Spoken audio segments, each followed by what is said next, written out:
Hey guys, welcome to this quick tutorial where we'll explain how to add custom website to Notion. So let's get started.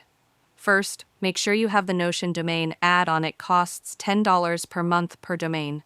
Start by opening your Notion workspace. Click on your workspace name in the top left corner, then go to Settings. In the left sidebar, select Sites, then click New Domain. You can either create a new domain or connect an existing one. Choose Custom Domain, Continue, and complete the payment. Next, you'll need to verify ownership. Copy the DNS credentials from Notion and paste them into your domain provider's DNS settings. Keep in mind, Notion only works with subdomains, not the root domain.